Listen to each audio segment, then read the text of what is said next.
I'm Dale Valentine. I teach 7th grade social studies at Meadowbrook Middle School.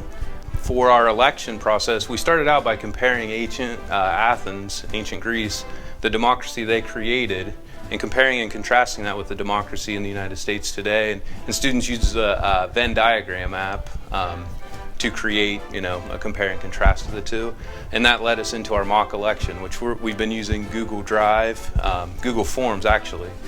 Students go in and they click which grade they are, and faculty as well, and then they select which candidate that they want. And the nice thing about Google Forms is it gives us a breakdown by grade, by faculty, and then by the candidates, and it gives you pie charts and all kinds of charts that then could be taken to math class and analyzed, compared to the national averages and things like that. One thing that students were kind of excited about that we maybe take for granted as adults is getting that I love voting sticker with the Ohio on it. Just talking to some of the other social studies team, hearing the 6th graders and the 8th graders, and my experience with the 7th graders and some of the special ed students coming in and saying they were excited to talk about the issues, things like that. The stickers coming from the Board of Elections, the Guernsey County Board of Elections, I contacted them and they said, yeah, we'll get you as many as you need. That's been an element that the kids really are excited about, is, something, like I said, we take it for granted as adults getting a sticker for voting, but they were kind of pumped up about it. For some of the students that were still uncertain which candidate they wanted to vote for, we used a website called iSidewith, and what that did was it kind of eliminated who the candidates were, and it just gave you the issues, and students would pick between about 25 to 30 questions, their stance on issues. And the good thing about the site was if it was something complicated, they could click learn more, read a little bit about it, then they could put their stance on it, and then it would give them a percent of which candidate they sided with without any of the distractions of the media, the attack ads, and some of the other stuff that's come with this election. Steve Norman, 8th grade social studies teacher at Meadowbrook. We were focusing on the campaign, looking at a lot of things doing with the election. And one of the things that are very popular is the advertisements. A lot of kids get a kick out of the funny ones, the mudslinging ads.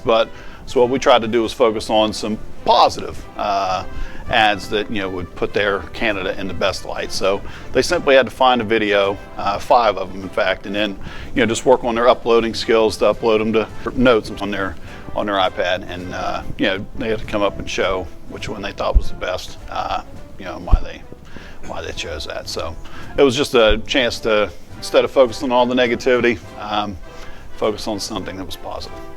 Hi, my name is Tiffany Capers. I teach 7th grade language arts at Meadowbrook Middle School, and this week my students created presentations that compared the issues for our presidential candidates, Donald Trump and Hillary Clinton.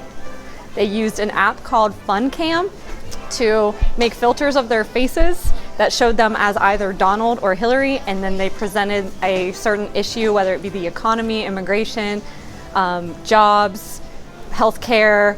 There was a whole lot of issues. We had 6 different issues that they chose from, and then they had to present their findings as both of the candidates.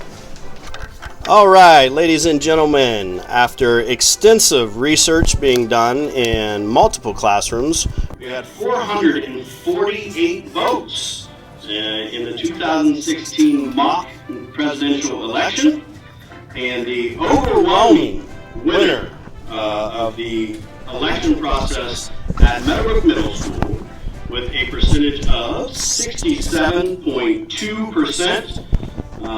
The winner with 301 out of the 448 responses was Donald Trump. 27.9% votes for Hillary Clinton, and we had roughly 2% for Jill Stein and 3% for Gary Johnson. So, with the winner of the mock election, with 67% of the vote, Donald Trump.